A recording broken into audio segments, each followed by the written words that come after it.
Ladies and gentlemen, welcome into another edition, the first one of the season of Late Night with the Borg. Thank you for joining us on Jackrabbit Illustrated, as always. It is a pleasure to be spending our evening with all of you degenerates who jump on with us. We really appreciate it. It's always fun to have everybody on here.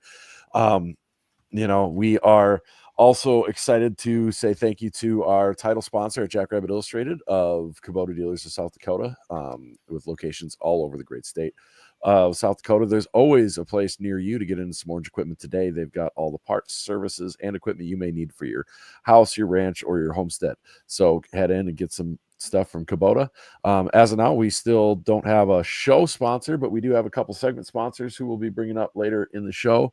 So, but yeah, the obligatory comments immediately come in. Not bad for a JV team. And I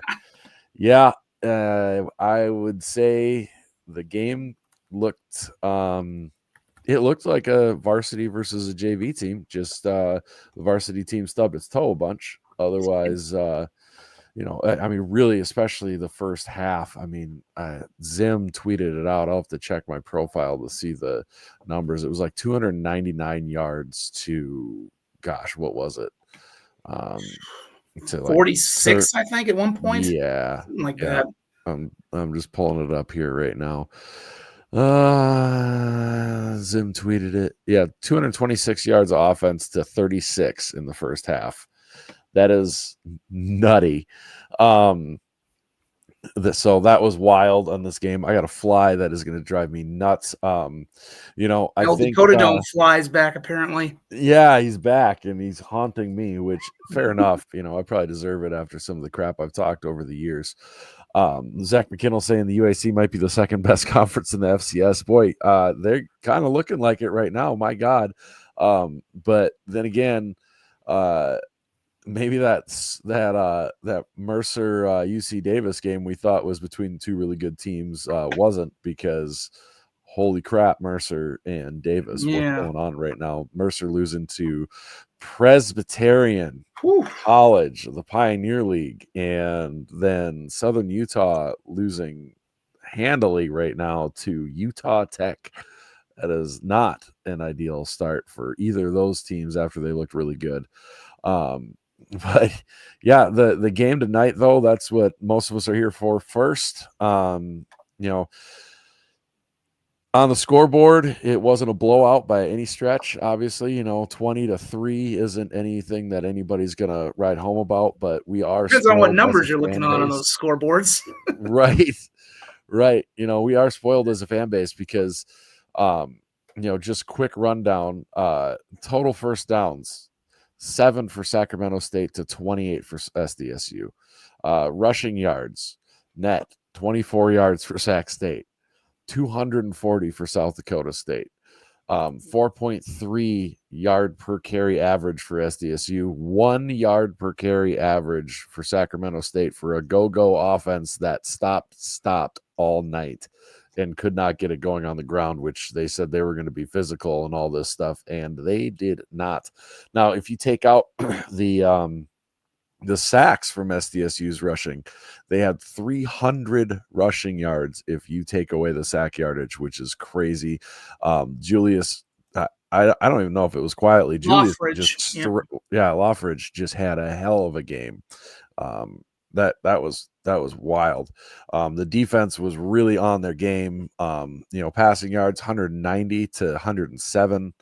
And granted, there was a couple drop balls by Sac State there, but overall, the defense was nasty.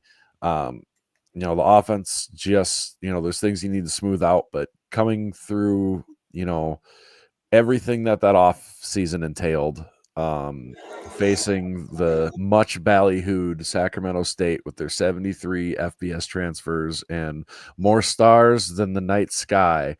And to go out and, I know it was 23, but they got SDSU dominated.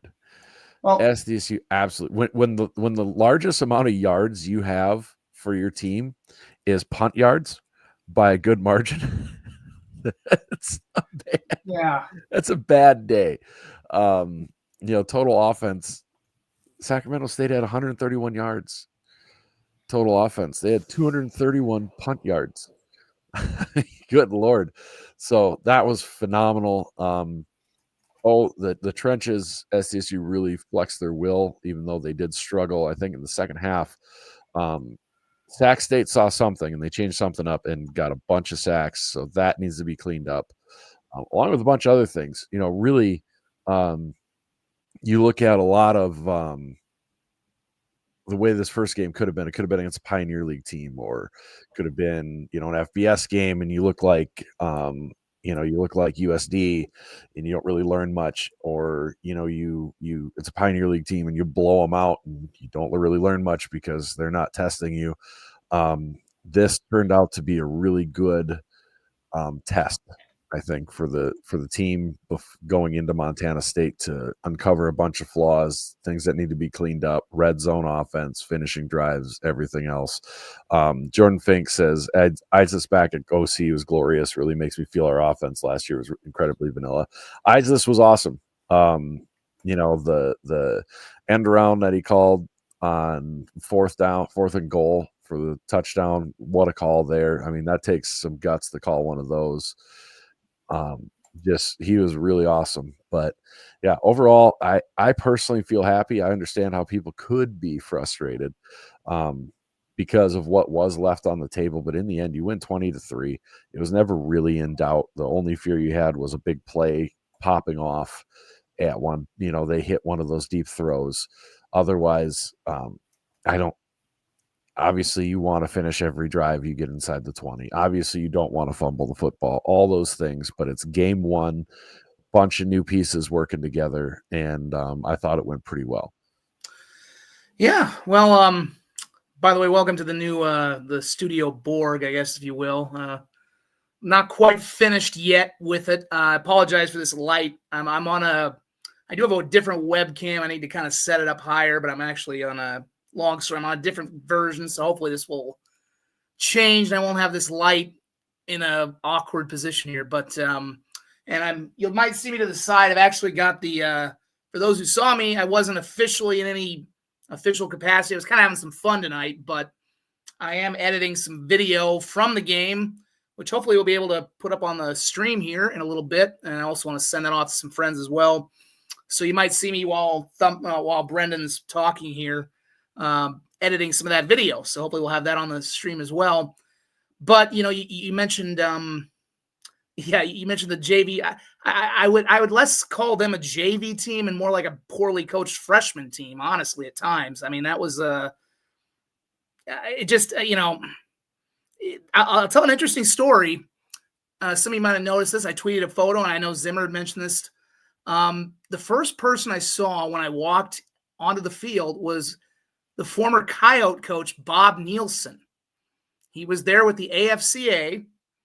I'm sure some people might have noticed that.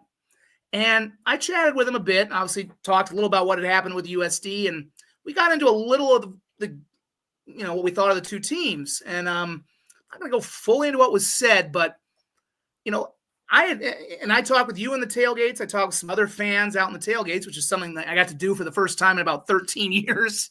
It was good seeing you out there. Yeah, I probably haven't been into a tailgate since. Well, I mean, I did go to the national championship one in the last trip in Frisco, but in terms of actually getting to enjoy some of the tailgating, I not for a work purpose. That was probably the first time I've been able to do that since maybe I was even in college, to be honest.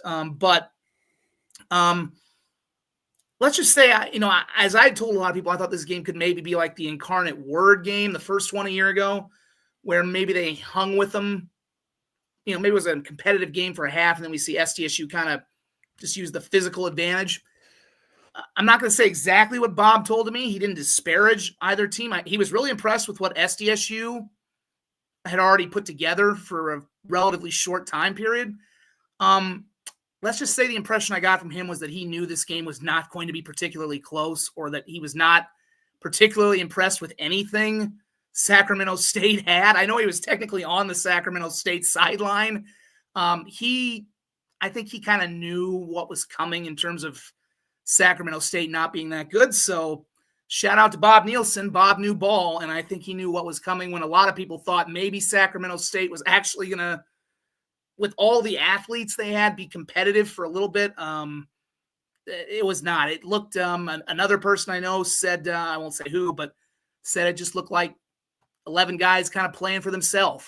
And I wouldn't be shocked if that's what is the case, because we know, again, it's hard to say because so much of what was said over the offseason came from, which is so unusual about the whole thing, it came from the president of the university. I mean, Brennan Marion, by all accounts, seems to be a pretty good dude. I mean, he has the whole cowboy hat thing, which is, I've heard him called Deion Sanders light, but he hasn't really said a whole lot of stuff.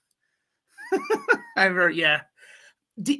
Obviously, the talk has mainly come from the president. So it's a weird deal. But obviously, when you've made all these things about we're going to go to the FBS, we've got all this NIL money, da-da-da-da-da, those players went there thinking they would be in the FBS imminently. And it's not going to happen. It's not going to happen next year, at least. It's going to take at least 2 or 3 years. Now, I think one of the things that we could see them do, and I think it's going to be bizarre as all get, they could play a bunch of FBS teams next year as an independent. I think that could be the road they go. And they're going to get body bagged. It's going to be a bad way to go. Well, they're kind of stuck that way now. And they could call themselves FBS.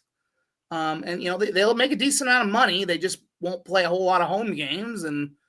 But that might be the way they have to go. You're right. They're kind of stuck. But, I mean, it's just, you have to get the feeling that probably a lot of those guys who came here thinking they're going to be in the FBS are going to be gone next year. And, it's kind of almost like a JUCO team in a sense. They might just be, it did not look like it, although defensively I thought they were a little better. Again, some of that, though, I don't know how much of it is just, okay, SDSU is a little, it's SDSU kicking off the rust. SDSU also has a lot of new pieces and transfers and this and that. I think transfer players are going to take, up to 2 games to get comfortable. Mark Gronowski, I have some friends in Iowa. They're freaking out a little bit after he had a rough game with the Hawkeyes tonight. And I'm like, well, you didn't really need to have much against Albany to win that game, but it just takes a minute for a transfer, especially, and that's a team of transfers. SDSU has their share, but that's a team of transfers with Sacramento State. So I think, but with Sacramento State, I don't think a lot of those guys are going to be back next year because they know it's not going to be an FBS operation. Probably the optimistic thing would say maybe they'll get, optimistically, by 2027, maybe they're FBS if they get a waiver by next year. Mm-hmm. But I don't know if that's coming. So it looked to me like a team that just, it looked like 11 guys kind of playing on offense like they were just in it for themselves. Did not look like a cohesive team. And just, they never played with any tempo, which is what we were promised. Defensively, I do think they did have some moments, which was a little surprising. But again, I don't know how much of that was just South Dakota State they shot themselves in the foot, obviously, when you turn the ball over inside the 10 on your opening drive, and there was another fumble, a couple missed field goals. But those are first game type things that are going to happen. You're never at your best right away. The Jaden Rashada, who is the much ballyhooed quarterback. There's a Sacramento State fan. I will say most of the Sacramento State fans I've spoken to online, they're pretty cool. There are a few who've kind of keep drinking the Kool-Aid that they get served, and they are a little annoying. Those are annoying guys. But there are a few who were pretty upset when the previous starter, I think his name was Carson Conklin, had left. And basically when Rashada came in, that fly, you do truly have the Dakota Dome fly right now. Oh, I can't remember what I named him, Herman or something or other, Dakota or something, but there were people who were truly upset when Carson Conklin transferred out of there because he had been the starter in Sacramento. I know they didn't have a great team last year, But you figure when Rashada comes in, he has the hype. He's probably getting paid the NIL money. He was not impressive. He had two good throws. One of them was dropped for what should have been a wide open touchdown that would have made it 17-10. But mobility wasn't there. I didn't see anything. It didn't look. Chase Mason outplayed him 100%, and it wasn't Chase's best game either. Chase is going to have better games than that. It wasn't a bad game by any stretch, but it wasn't his best game. It just did nothing from them, and it's easy to dunk on them after everything the president has said. It just was. They're lucky it was 20-3. I had again that good Sacramento State fan I had. I think it's J Mac or J. I can't remember how his Twitter goes, but he said we are lucky we're not down 35-3. He was right. Oh, yeah. But I think overall, there's a lot to clean up if you're, I think, a Jackrabbit fan. But first games are going to be like this, and I think there's a lot to be happy with, especially on the defensive side. Kirschenman, Claiborne, Chase Fantole, although I think he's going to have to miss now the first half of the Montana State game because targeting is the stupidest rule. I appreciate safety, but come on, it's just that was a bad stupid. one. That was a bad one. He shouldn't have done that. Well, do we think it was legitimate? Because it looked like his head, from where I was, looked like his head dropped and it was to the side. I didn't think it was helmet to helmet, but from the replays, he put his head down right into the guy's chin. But I don't know. Well, from the replays I saw, anyways, it looked like that was a pretty easy call. I don't know, because the way the head whipped, I thought that was something like, well, that's going to sell it, but I don't know. I don't know. Crown straight to face mask. I didn't get a great look at it, but yeah, that was that one. I saw it happen live from our vantage point. I'm like, wow, I can't believe that didn't get called. And then they went to the replay. I'm like, oh, yep. Yeah. And I was sitting next to Alex, and Alex does officiate for South Dakota high schools. And he was like, oh, yeah, that's so that was, yeah, it was there. It was right here.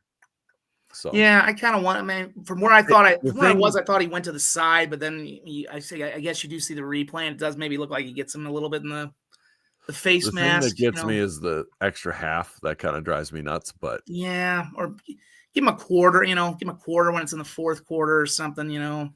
Right. I don't know. It's a very nebulous. I like to use that term, nebulous rule. We got ballyhooed and nebulous in the same podcast. We are cooking tonight. We are on fire. What a podcast! Yeah. We're just $5 wording it up all night. And the last stat I will throw out there was the final one I tweeted tonight. Obviously, since we all love to dunk on President Luke Wood, did he ever stop by your tailgate? By the way, no, I didn't think he would. I think he tweeted something to you that he would, but he did. Yeah, he said, "Oh, I'll swing by. I'm coming by. I'm coming through." He did since we know he obviously said they would hang 50 on USD, and then he was other night said they were going to win big here, and varsity mindset and all that, number one recruiting class. This was obviously the third time they played a junior varsity team from the state of South Dakota, 2 times against SDSU, and the other was that playoff game down in Vermilion. 3 times against the JV teams from South Dakota. They're now 0-3. They have never led for one moment of any of those games. And the most expensive roster and coaching staff in the FCS with the number one recruiting class is the one that took the worst loss of the 3 games. So maybe not talk so much, Mr. President. I know you weren't, I know you were more of an academic, but maybe just, I think he actually tweeted something right after the game went final about great defensive effort, and might be time just to shut it. They'll win some games because they'll play some lesser teams, we think, but might not want to talk anymore, especially if you see a South Dakota team on your schedule. Right. So did you see the Go Jacks football account? in I have not the yet. tweet. I better look this up then. I'm gonna. I'll just show everybody because this is incredible. Somebody's got some spice behind him. Who's doing? Well, we know these Dan's a pretty good social media guy. That's so good. Oh my god, that's Well so done. Good. Canna hornet repellent. Oh, I love it. That's straight out of some MLB NHL account type stuff, and I love it. That's stuff. hilarious. That is the good stuff. That's so good. Yeah, but Alex does say, to be fair, President Dunn offered him a campus and facilities tour, which he took him up on, Okay. which yeah, they need. I think I saw something about that. So that's that. Yeah, I mean, say what you want. I mean, the guy, Sacramento State. I've said this a few times. We've been a little contentious with him at times, but it is a school that should be, for the market it's in, it should be more successful than it's been, and it should have more of an investment than it's had before. I think that's a fair thing to say. You want a leader who is charismatic and passionate. He's an alum. Mm-hmm. You want those things in a leader. You don't want just a stuffy political, catchphrase guy. So I understand why there are people there who are so gung ho for him. Especially when it's a university that's never really invested, but he just doesn't know what he's doing. Some of it, there's some shady stuff. There's a guy on YouTube here. He runs a site called The Touchback. I think is his page. Mm-hmm. He's had a lot of videos on Sacramento State because he actually lives in Sacramento. I think he actually went to Idaho. So he's got some FCS roots. Yep. And he was putting out a lot of videos when the whole thing started, and he's kind of gone into how this thing has devolved. Like, you can find the timeline of when they first went, where he's like, I think this looks like a pretty good idea this is really starting to fall off a cliff. And it started right away with the stadium thing, which has been like, okay, they've got this nice rendering, but then the president does an interview with the student newspaper, and you find out that, well, it's just a nice rendering, but they don't really think they can pay for it, basically. And the further you go, his twin brother is kind of involved in the Sac-12 thing, and the brother's a little weird, and there, it just a lot of PR stuff. So again, the guys, it's a very weird situation. I'll put it like that. Now they're going to try and build their stadium at a former horse racing track, I guess. And they want to be there next year, which I don't understand how you can expedite that. I don't know. I mean, I wish him luck. I do like some of their fans, but this is, I think they're kind of, I don't know why I don't know what the rush was to go to the FBS. I don't know why, fools rush in, and I think they're really playing with fire.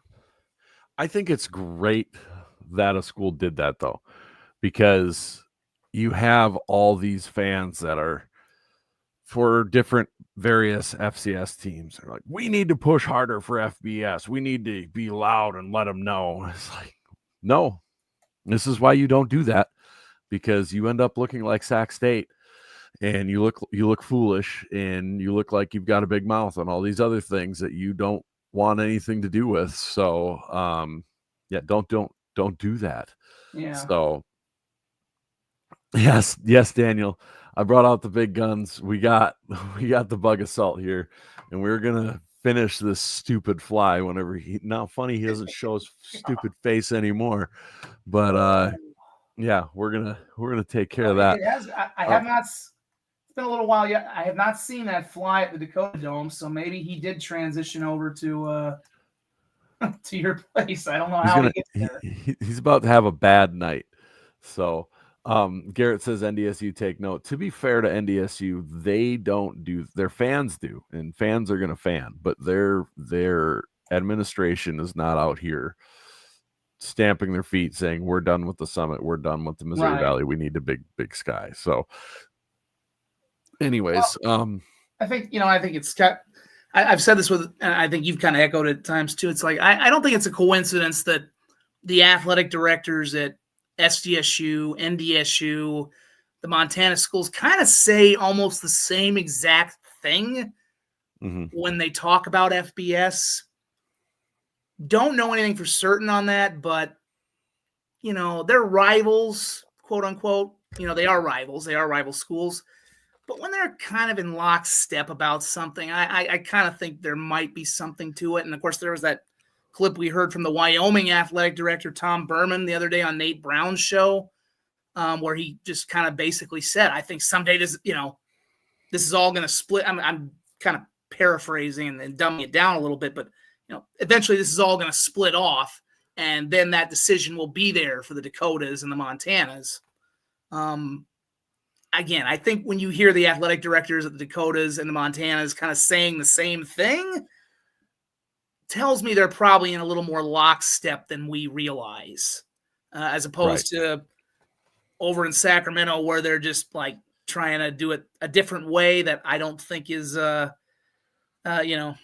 is not. They tried it one way and it did not seem to work, not yet anyway. Yep, and it just is what it is. What do you do? Overall, just looking around. Before we go looking around, actually, I do have to mention our segment sponsor for the recap of the game is brought to you by Dreamers Do Travels. Dreamers Do Travels will help you get your dream trip scheduled and planned for you. If you've ever wanted to go to Disneyland or you want to go to, say, Nashville sometime around January, I think that's an ideal time to go visit Nashville myself. Hook up with Dreamers Do Travel. They'll get you sorted out with hotels and everything else, and plan your trip so you can have some of that stress off of your mind instead of you doing all the work yourself. So thank you to Dreamers Do Travel for being one of our segment sponsors on the Degenerates Late Night Show. So, Brian, glad you made it home safe, buddy. Brian, Taco King, if people weren't aware, came all the way down to watch us play Sac State tonight. It was awesome seeing him at the tailgate. He just showed up, surprised the hell out of me with our buddy Tommy. So that was awesome. Great to see him. Glad you made it home safe, buddy. And I have not been watching Washington State. Although I'm sure there are people with I'll have to go after great interest. I'll have to go up after this and watch my alma mater. They're tied up with the other Washington at 14. So, oh my, yeah, I've got a TV right here. Again, my studio's setup's not quite there yet. I've been working on it. I don't have my working remote, so I fittingly can't turn the channels, which would be nice because then I could just look right up here and watch the game. But I know Washington has not looked very good. Their defenses look fine, but this is not the Jason Eck Idaho offense either. Although I'm assuming it's still going to end up being pretty good, but we'll see. I mean, all I know is, I hold no, I'm not a straight up SDSU fan, or I'm still a media guy. I pull for the teams in this region. I'll put it like that. Yep. But I will say that I do not. The only time I will straight up root against Jimmy is I do not want the Washington State Jackrabbits to win at Colorado State, because I've already watched the actual Jackrabbits beat my team's ass, and I don't want to watch the imitation Jackrabbits do the same thing. So, I don't wish Jimmy ill, but I will wish him and that team plenty of ill when they come to the greatest college town in the world in a couple of weeks. I think it's end of September, if I'm not mistaken. So, no, I do not want to watch the imitation Jackrabbits win another game. I've had enough of the original Jackrabbits beating my school badly in our home. I don't want to see imitation Jackrabbits from Washington defeat us badly too. Yep, I was just going to say that, Brian. Yep, it is 10-0 Washington State right now in the fourth. So it is what it is. I think the one, but I think as we maybe kind of wrap up a little bit with South Dakota State, I think the three things of course I tweeted these late because I forgot a little bit. I was also enjoying the tailgate too. I think the three things I was kind of, it wasn't just for today, but it's kind of for the rest of the season moving forward. I want to see how much kind of the split of how much they were going to run Chase and how much they were going to pass him. And I don't have the exact split, but I think they ran him a little more than I thought they would. Honestly, I thought they might. And I think when we talk about how the Sacramento defense adjusted, I think they did make some adjustments. But I heard somebody else kind of mention too that maybe there was a little bit of just him kind of getting back in the starting groove. I think maybe he held the ball a little bit too long or didn't know. Maybe just was trying to feel out the pressure a little bit because it felt like he ran into a couple of sacks in the second half. I mean, that's my gut feeling on a few of them. I mentioned this when I did the media day with Sioux Falls Live. I asked him that question. I mean, it's been 6 years since he's been a starting quarterback. Really, I mean, he started one game, I think, as a senior in high school, and then he blew his knee out in it. So, I realize he's played some game time as well, but it's going to take a little time. It might take a game or 2 or 3, which I know is a little bit of a difficult thing here because he's got to play Montana State next week. But yeah, it did feel like maybe a few of those sacks was like, okay, you just maybe need to get the ball out, and and there might have been coverage too. I didn't see that, but I do feel like he needed to, that might have been a bit of an issue. And I think as we get into the season, we'll see that he'll start to get the ball out a little quicker. And again, I do say you have to credit Sacramento State because I think they did bring a little more defensive pressure than maybe they were anticipating too. And some adjustments as well. Yeah, I think when it comes to Chase running for me personally, he really felt like he was really felt like he kind of was the short yardage option, and that's a little concerning for me. Hopefully they get, maybe start to trust Begeman more or find somebody to be that short yardage back. Awesome to have a fullback be the guy who scores the first touchdown of the season. That was awesome. I'm watching that touchdown right now on my edit. I'm going to try and get these up on my Twitter page here pretty soon. Heck yeah. And so that, that's kind of my concern a little bit with Chase running,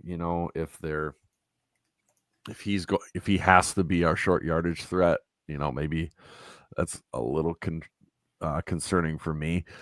Hey, nice picture of the sign that you got there on your Twitter. You got tweeted by College Football Home with the Welcome to Junior Varsity sign of Chad's. I did. Oh, wow. I did not know. I saw something. I think I just saw that on my phone. My phone's buzzing a little bit, but yeah. I really wanted to get Old Takes Exposed to say something. I'm guessing they don't do FCS or care much. I really wanted to just do something with the Wood thing too. But they might. They might. I don't know if they'll do FCS, but So I'm going to get ahead of this before that. Before this starts to be a thing. It's not a Thunder bobblehead. It's a Dakota Marker. It's probably the coolest bobblehead that you can have. It's the Dakota Marker game. Oh yeah, I've seen that one before. So it's got both of them. I think it's my favorite for sure that I have because I have a fair amount of them. But anyways, just wanted to get ahead of that before we start that nonsense, Gilby. I'll do a little more of a tour around the. I'm still not quite done putting my. Got most of my. Well, and of course, I think the way they see it, our stuff's all kind of reversed. So I think you can tell some of the stuff in here. And believe me, if you saw what was going on over here, it would be a mess because it is a mess.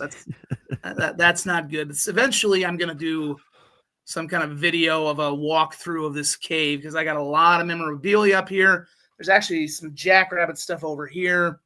Got a bunch of mini helmets and a big helmet over there too. Trying to get a mini helmet collection going.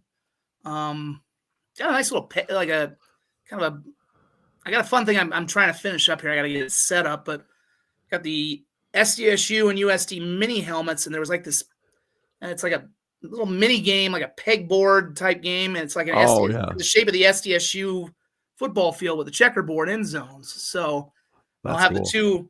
the two mini helmets for SDSU and USD going at each other across from that pretty soon. So And I'm hoping to get a few more mini helmets of the other small colleges or whatever I can Yeah. find, or if anybody wants to send them, because this is a non.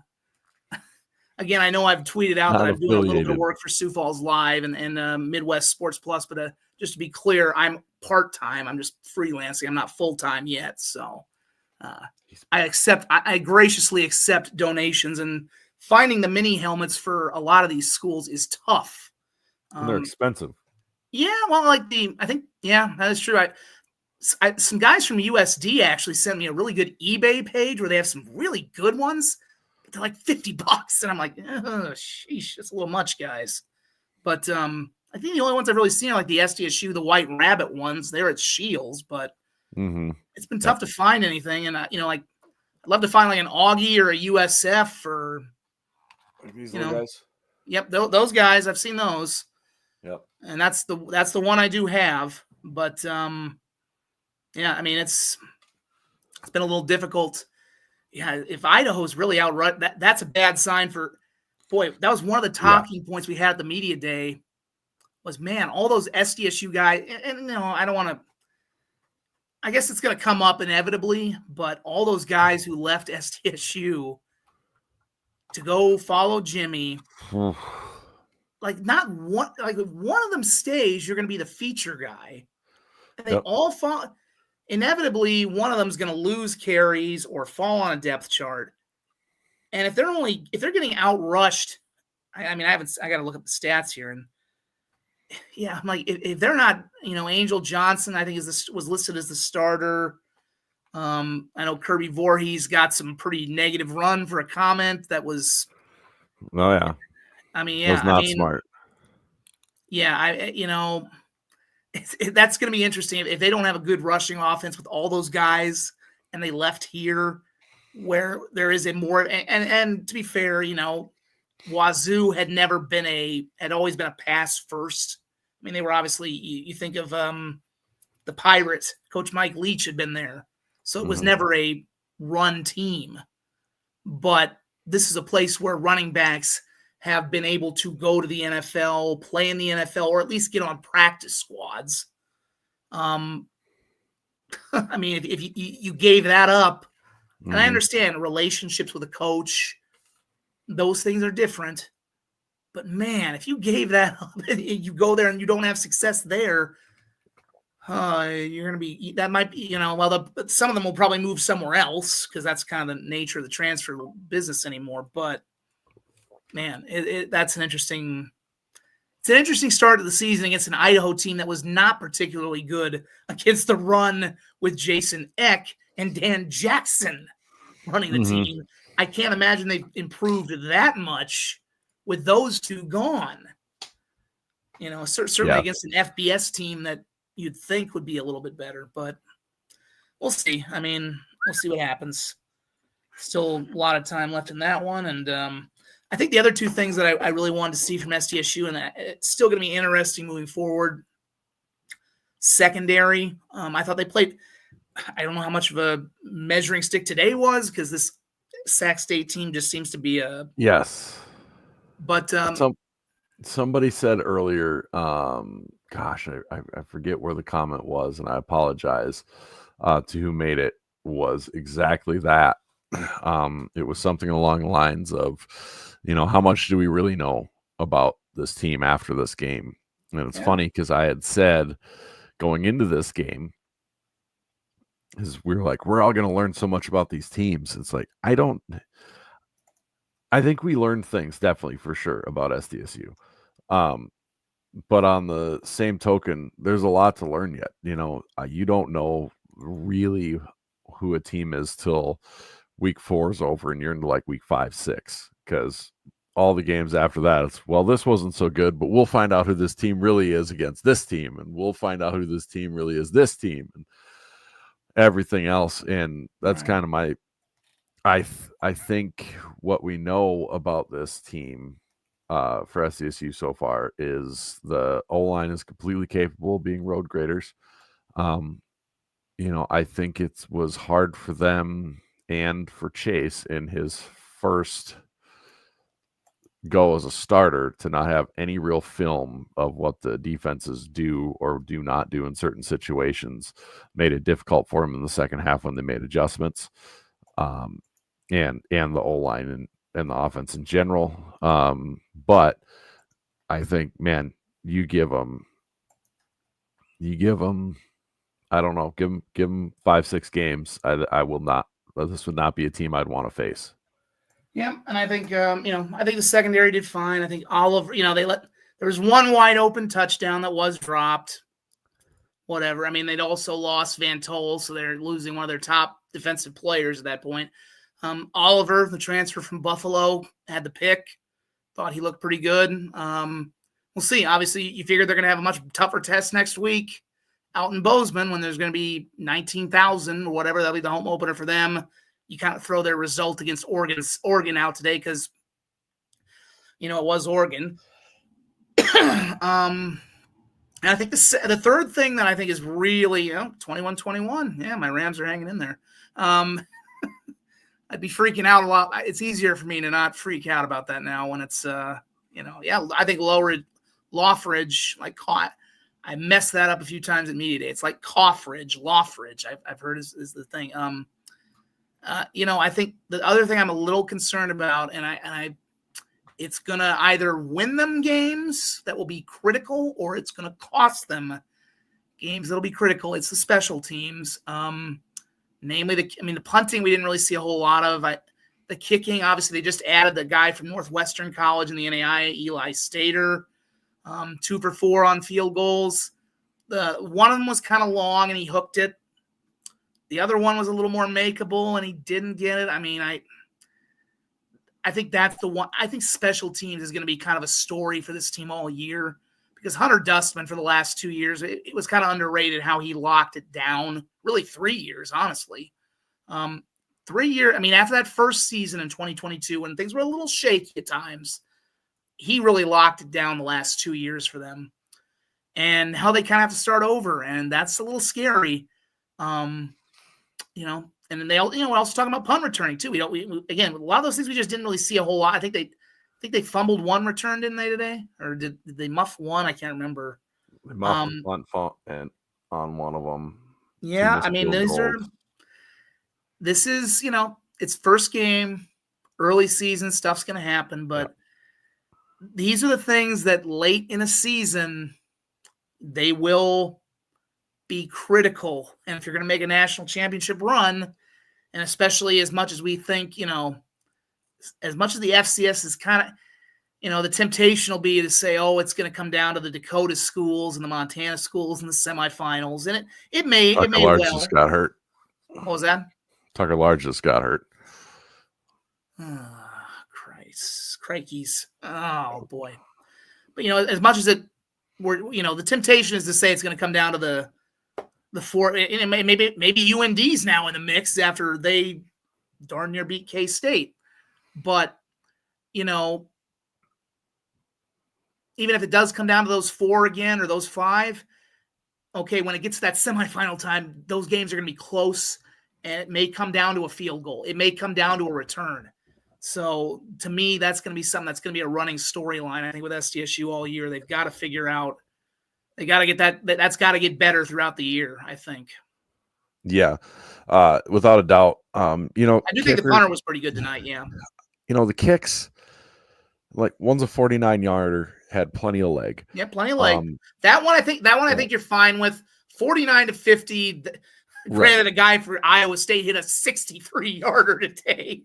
Right. So, you can't have one of those guys all the time. But the 40, anytime a guy goes from 45 or beyond, that's not a gimme. I think the closer one was a little, maybe you're like, okay, but Eli Stater was. I saw him at Northwestern the last couple of years. Good kicker, So I think that was a good late get for SDSU. I think. Well, and for these kickers too, and your extra points and field goals, there's a lot of timing to that, and they just got him this week, basically. He's only been there for a week. He hasn't had he hasn't had much practice with the holder, snapper, any of that.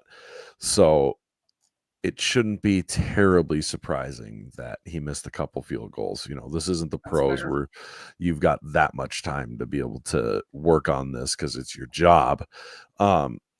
So that's not a super surprise. We keep missing field goals, then we've got a concern. But he's got the leg, he's got the history.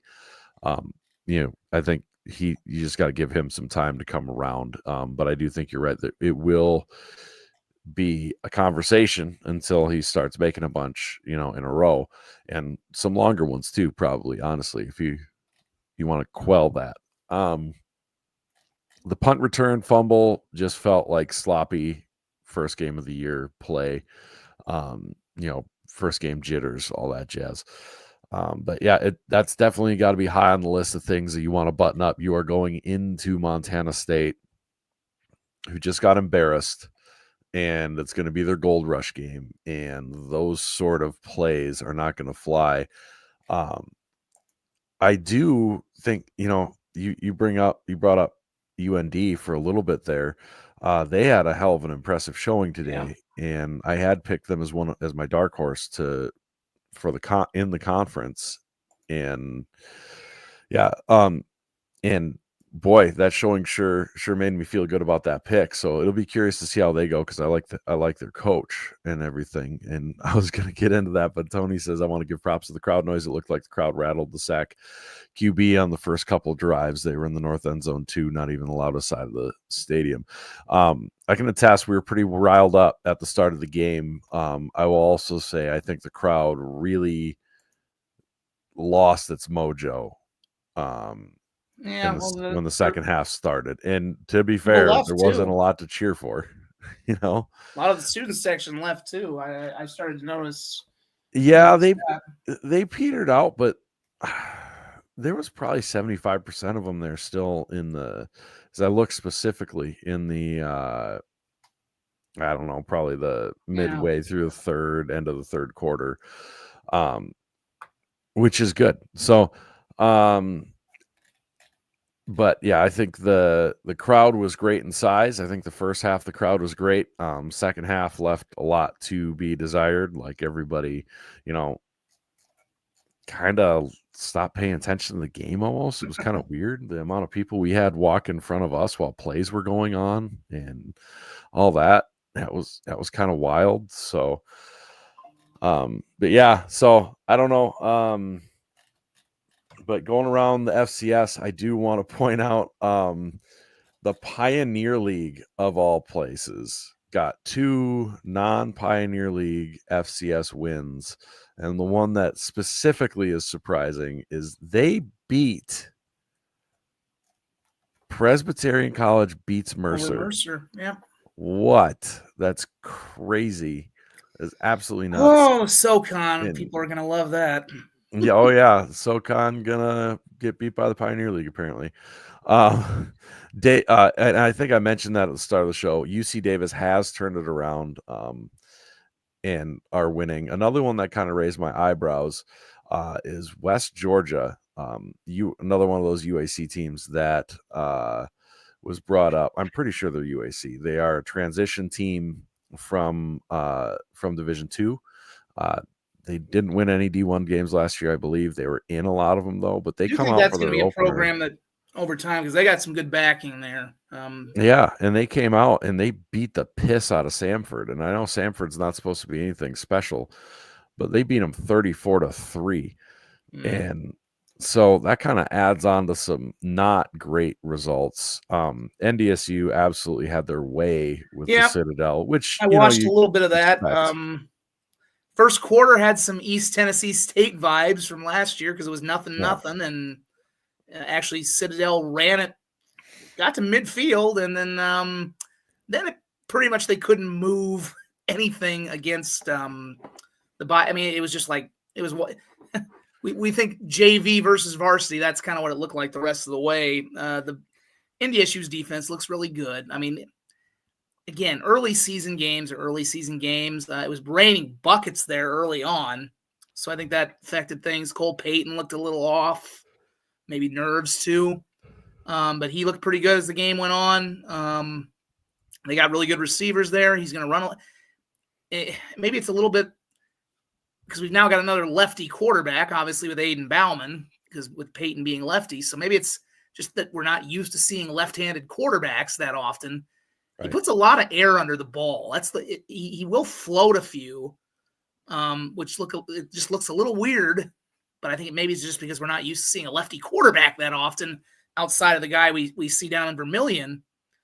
But even Aiden doesn't throw that much air under the ball. So I don't know. It's a little different, but it's a good start for Peyton, especially because like Mason, he's not really played much.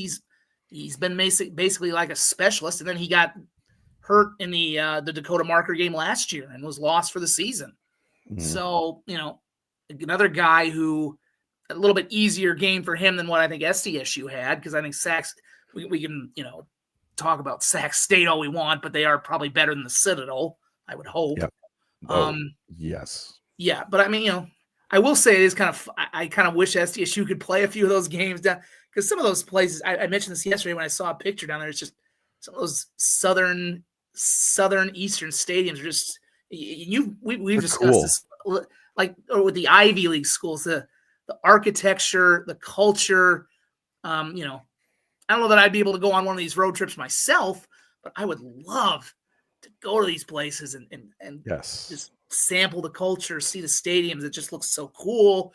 And then, of course, if your team comes out with a 38-0 victory, even more props. But, it's kind of cool that they've been, I know they'd rather be in the FBS, but, go to a place like Charleston or a Yale Bowl or something like that would be, Yale Bowl's not, I'm trying to think of the other ones that are. Yale Bowl to me is not the best one. It's kind of just a big round hole in the ground, but it's got a lot of history to it. So, I mean, you name it. Oh boy, I don't want to. Yeah, it's such a weird. And I was also, we talked about Angel Johnson. I watched a little bit of the Northwestern's game, the other big Northwestern, not Northwestern down in Orange City. Right. Although Northwestern and Orange City might have better quarterbacks than Northwestern, and of course that's who SDSU plays next year. Griffin Wilde had a good game today, but he does not have a quarterback, at least as of week 1. I think Griffin had something like 6 catches for 69 yards, but their transfer quarterback from SMU, I almost said SMSU. He might as well have been from SMSU, if we're being honest. Right. He threw 4 picks. 3 of them came in the first half, and it just took him out of the game. It was just, I don't know. I mean, he got him a lot of money. But man, I think I said a lot last year. I think Griffin Wilde can play in the NFL. It's still possible, but if your quarterback is not good, that can hurt your stock. And he's gonna have another year after this, and it's only week 1. I don't know. That hurt. And of course, Zach Lujan's on that team as well. As the offensive coordinator. I think, is Christian Smith still there? I know he had interviewed here for SDSU's I believe job. So. Yep. There's a lot of connections out there. I don't think Lujan's seat is hot. I mean, it's Northwestern, although they have a lot of NIL money, but it feels like a bit of a mistake to spend all that money and not really invest it in a better quarterback, at least if that's what and Tulane's a good team too. Tulane's a really good group of 5 team. Man, I was just. Well, and did you hear the story behind that as well? There's something about their Hurricane jerseys. They weren't letting them. Yeah, they were going to wear the white jerseys that Tulane used to wear back when Hurricane Katrina hit, and Northwestern said no, and that's a bad idea. So a little extra motivation, yeah. Yeah, let's give them some juice. We're to the pretty solid G5 school, and we're not a great P4 school. Well, and I don't know. You got waived, son.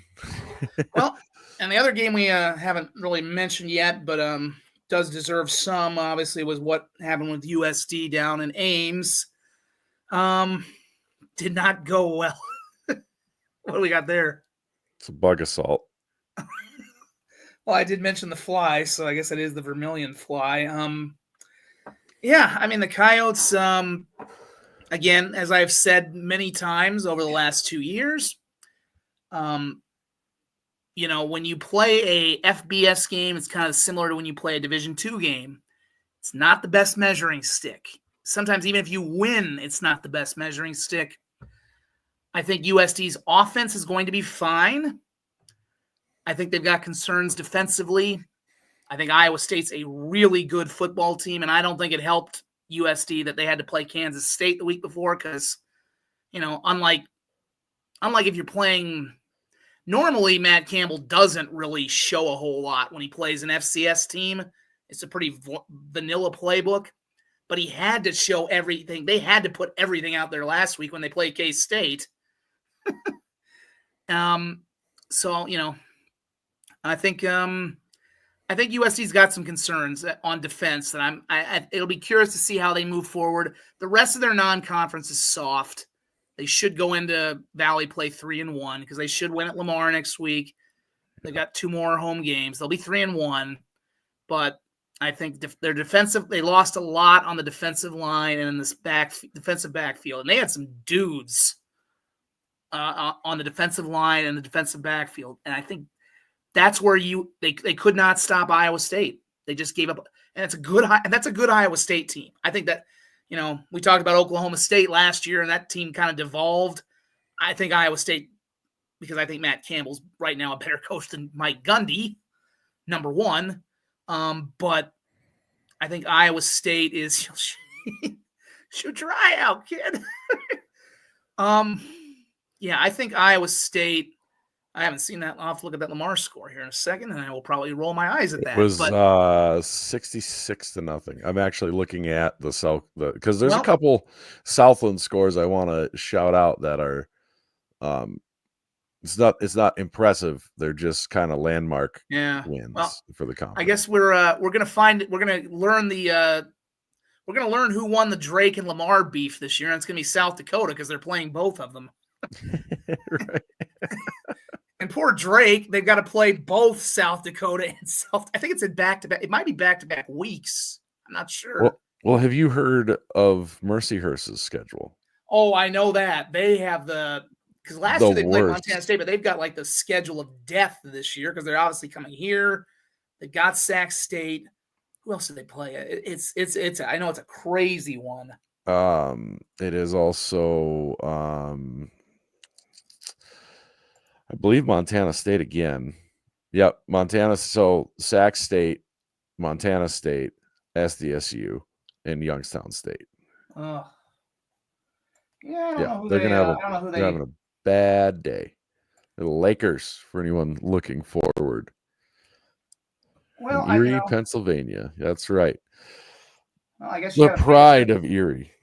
You got to pay the bills somehow when you're just starting a program, and I guess that's how they. Well, you can go out. You can come out and be one of those teams that schedules 2 FBS teams because they're a transitioning team. Schedule 2 FBS body bag games as a transitioning team where, that could depending on who you schedule, that could almost be dangerous. And then, or you can do this and you're playing really tough FCS teams, but at least they're your division and they're getting paid for all these games that they come out. And they did a pretty good job. They only lost by 9 to Youngstown State. Paper Hands Moon Boy asking, did any of you D-Gens make money today?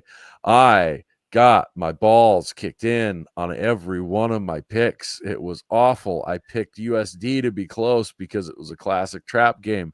I picked UND to not be close because there was nothing for Kansas State to look forward to. I picked Youngstown State to walk all over Mercyhurst, and they just did nothing.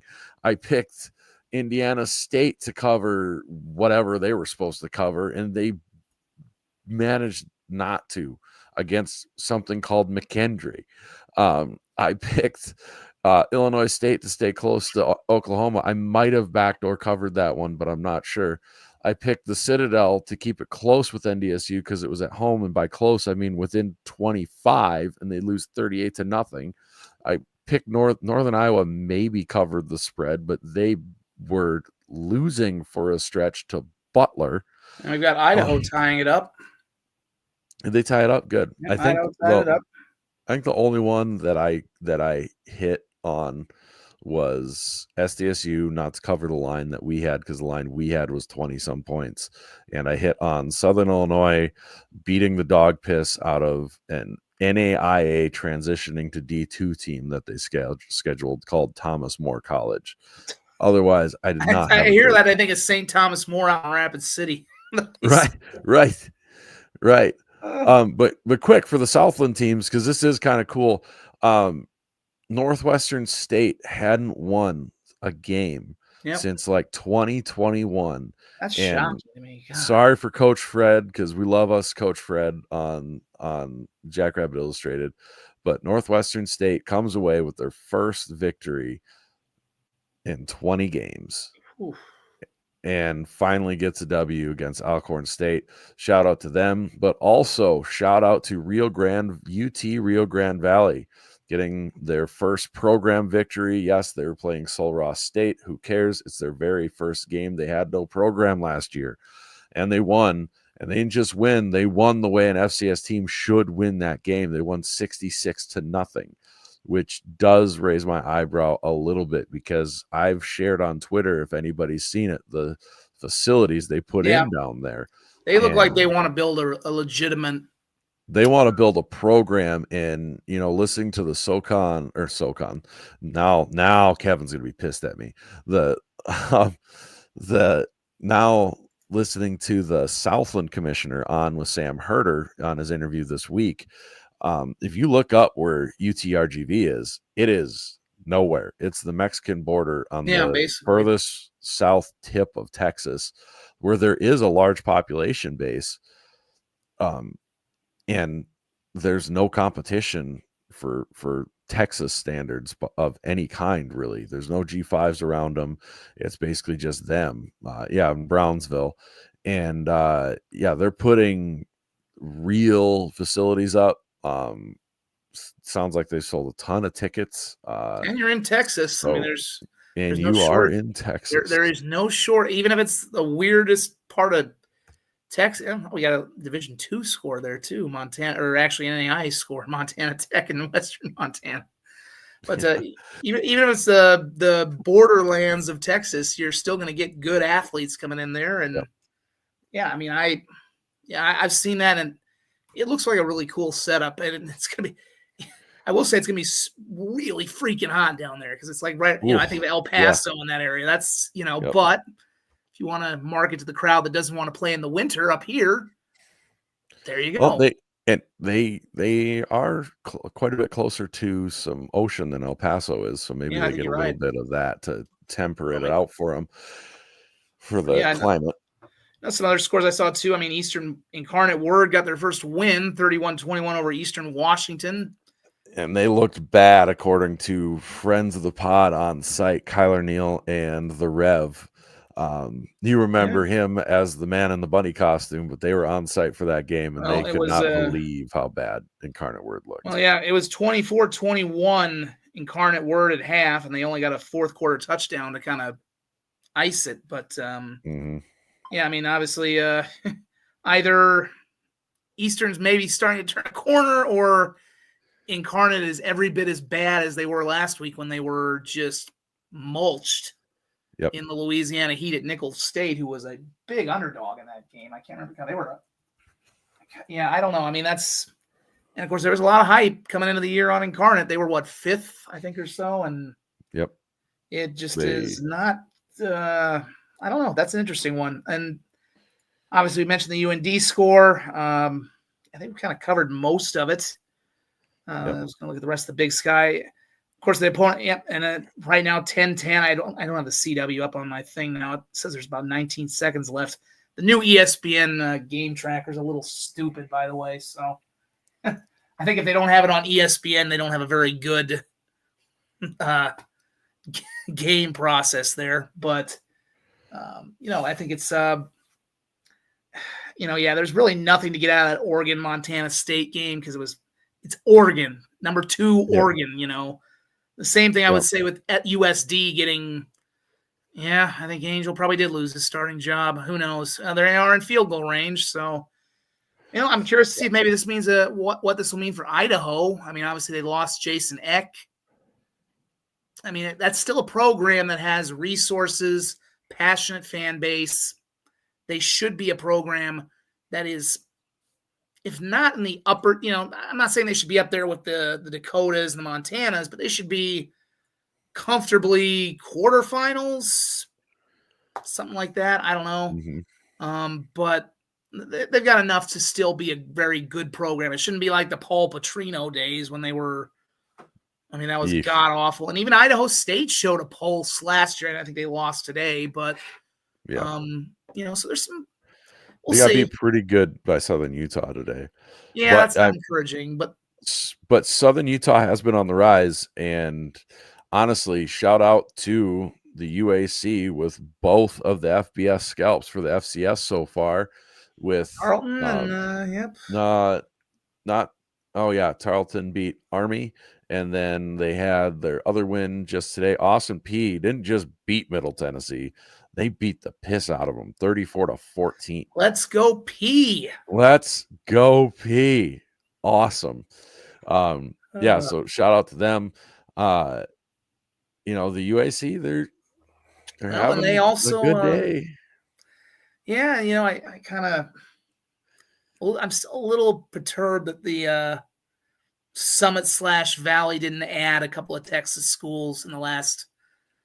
I think that's a bit of a mistake. I wasn't necessarily on board with them adding the Utah schools, right? Because I think that moves you. I don't think you need to move into the Mountain Time Zone, and particularly for basketball. I don't know that either of those schools really add that much for basketball or football, or mainly basketball, I guess. But it would have been nice to add Tarleton, Abilene Christian. I think that would have made a lot of sense for the Valley, and I think it would have been good to add for the Summit, because it's. Both leagues. It's right along essentially your Midwest corridor. It puts you in Texas.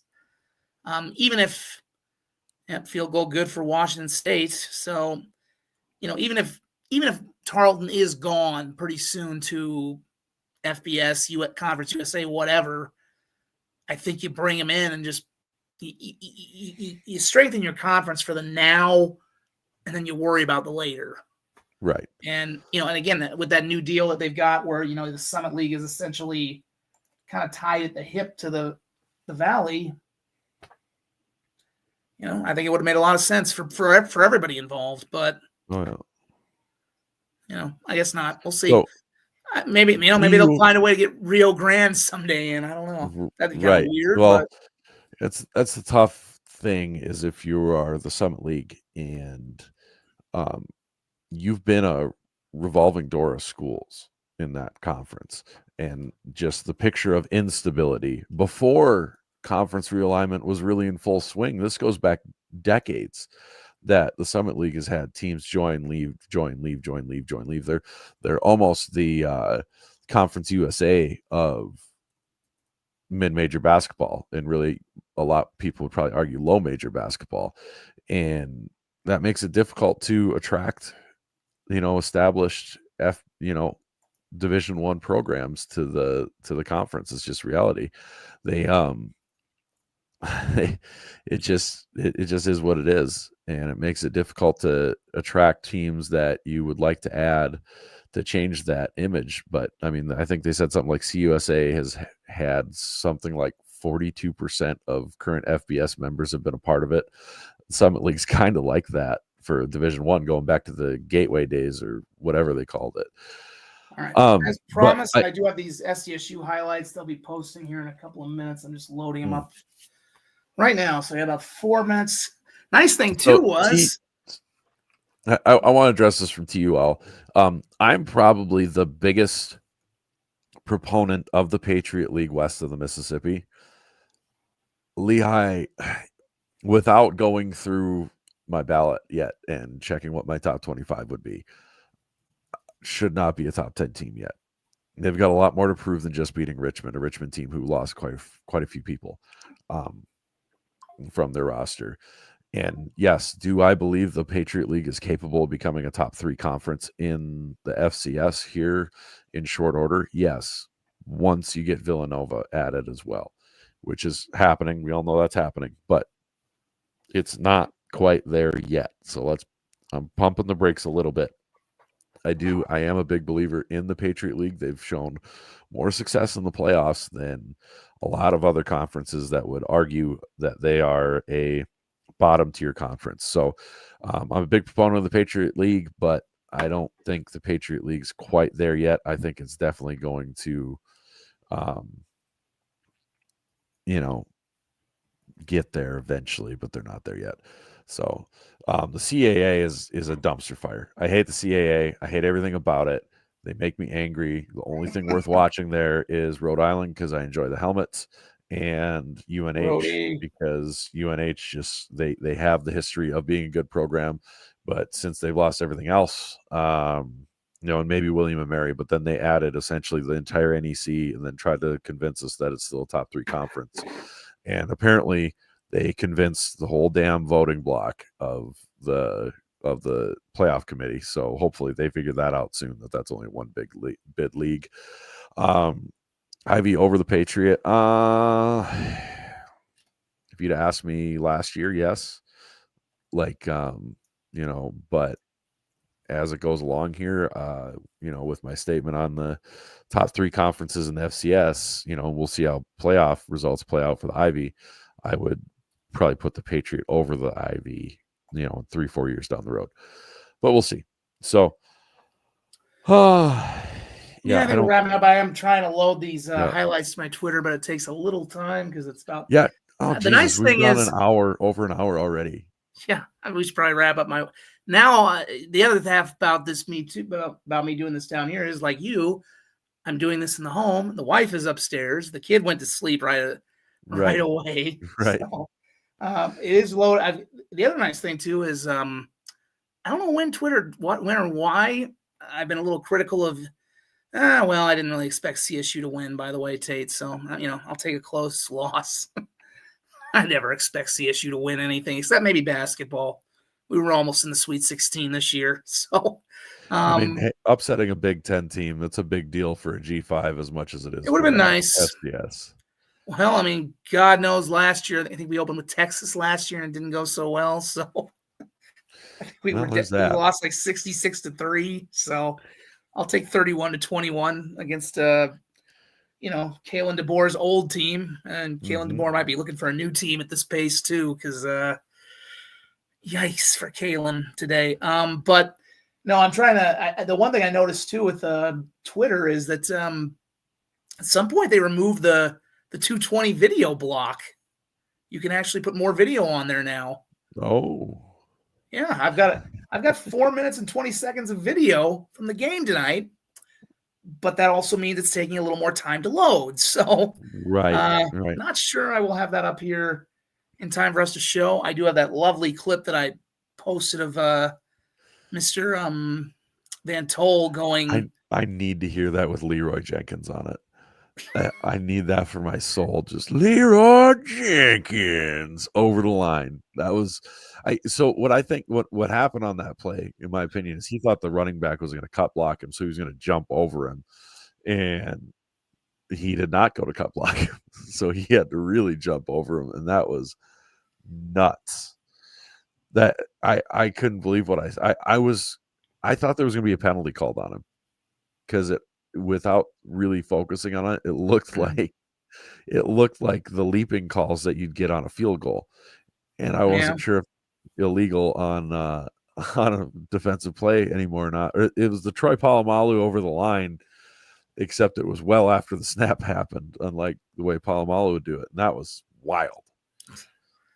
It was good. That was a good one, but like I said, I think we should probably close out here because I will have those highlights, by the way. It's nice 4 minutes and 20 seconds of watching the JV or freshman or whatever you want to call Sacramento State getting mulched.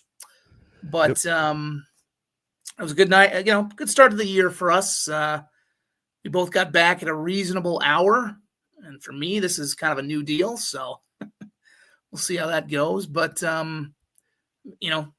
because obviously, like I said, for me, I am following the traffic as well. So traffic wasn't too bad coming back tonight. I didn't feel like, at least for me, this is the first time for everything. So, but yeah, I think next. Oh my God. Is the fly still buzzing you? No, my lights just shut off on me. Oh, I was going to notice it did get kind of darker in there for a moment, but we will be back next week. I know, obviously the schedule here. I'm trying to pull that up here real quick to kind of prime people for. Of course, now my phone freezes up. I've got about 3 computers in here, and I can't pull up the schedules very well. So, but obviously another big one for SDSU is they get Montana State on the road. Like you mentioned, Gold Rush game. First time they've been in Bozeman since they, obviously there was the semifinal in 2021. They had I want to say it was 2016 or 17. The regular season game, and it's actually the regular season game there, they hit a fake field goal with Chase Vinatieri for a touchdown. I think that ended up being the difference in the game, if I'm not mistaken. It was. So, yep, I think that was because Chase was such a good athlete. Yeah, he really was. Yeah, he really was.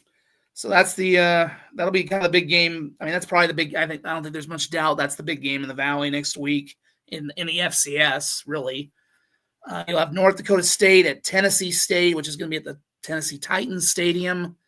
I would expect that to probably be another. I think Tennessee State actually did make them sweat a little bit last year, and actually, I can confirm. I'm posting it now. The Jackrabbit highlights are on my Twitter page. So 4.5 minutes of goodness. If you really want to show it here before we go. That'll be a one. So again, that SDSU game, by the way, is a 7:00 kickoff. It'll be on, I think they'll have it on ESPN Plus. NDSU and Tennessee State kick off at 1:30. UND has their home opener. They're against Portland State. Assuming Portland State doesn't come down with typhoid fever or dysentery or something along those lines. They got beat. I think they got beat 69-0 this week, if I'm not mistaken. I'll double check that real quick. Yeah, Portland State lost to BYU today, 69-0. So, they might. In fact, Portland State has yet to score a point. Wow. They were beaten by Tarleton last week at home, 42-0, and then they lost 69-0 today. So not nice, obviously. And they also have to go. They go to UND next week, which probably will not be fun. And then they have to go to Hawaii the following week. It's going to be a long year for Portland State. Yeah, justly deserved, I would say. Yeah, and we'll see how many times they find a way to get out of we'll see how many illnesses they can come up with. Mentioned USD, they'll be at Lamar. That's a 6:00 kickoff. Eastern Illinois is at Indiana State. Robert Morris is at Youngstown. Northern Iowa has an FBS game. That's why they're at Wyoming. Morehead State at Illinois State. Southeast Louisiana at Murray State. And Southern Illinois. Yes, the Sokolukis head to Purdue. So, never doubt the Sokoluki. Well, I think we can wrap this up by playing your highlights here, Borg. Yeah, I can get them up. I'm going to do 2 things here. Thanks for our partnership with the JFPA. Proud to be a part of everything small part of what those guys do and accomplish. It's always a great deal. Shoot, I just lost what I had up, but I got it. Don't worry. And then Innovative Engineering. They'll take care of your plumbing and heating drawing needs. If you need some plans drawn up for any sort of plumbing or heating, they'll get you covered, take care of all that stuff for you. So thank you to Innovative Engineering for being one of our segment sponsors as well. And with that, I'm going to see how big I can make this, but here. Somebody also said NDSU beat Tennessee 52-3. So I guess I was wrong. I thought maybe that was a game somebody hung with them for like a quarter, maybe. But Citadel hung with them for a quarter, but then it was 38-0. So cheers. Cheers for hanging with them for 5 minutes. Cheers to that. So without further ado, here's the highlights from today's game. Nice. See if we can make it bigger. You'll have to tell me verbally because it's going to take up my whole screen. I'll tell you. Yep, that made it. It did it. I'm also shooting on a much smaller camera than I used to, so it's a little bit not the most perfect zooms in the world, but here comes the varsity, allegedly. Right. Took a while for the stadium to fill in because security was ridiculous. Nice hit there. I can tell that was 9. There, Colin McShane too was all over the place. Oof. Yeah. And another guy kind of slowed down a little bit, but Ogroski. We've been hearing a lot about him.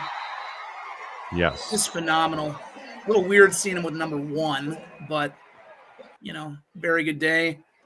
They ended up kicking a field goal in the first one. Didn't show the fumble, so.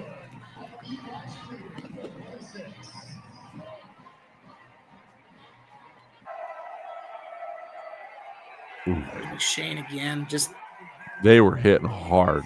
Yeah. There's your Sacramento State highlights, kids. The go-go offense. Send that off to their affiliate. Here you go. Here's your clip. I don't have to do that no more, but good luck with that. Touchdown for SDSU. Fullbacks get love too. Make fullbacks great again.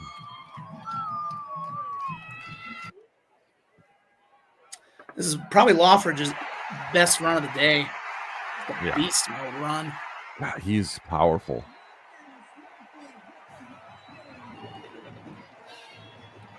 Didn't get this this one. This was actually a chase run. Sometimes I do wish he would slide. You don't have to go head first all the time.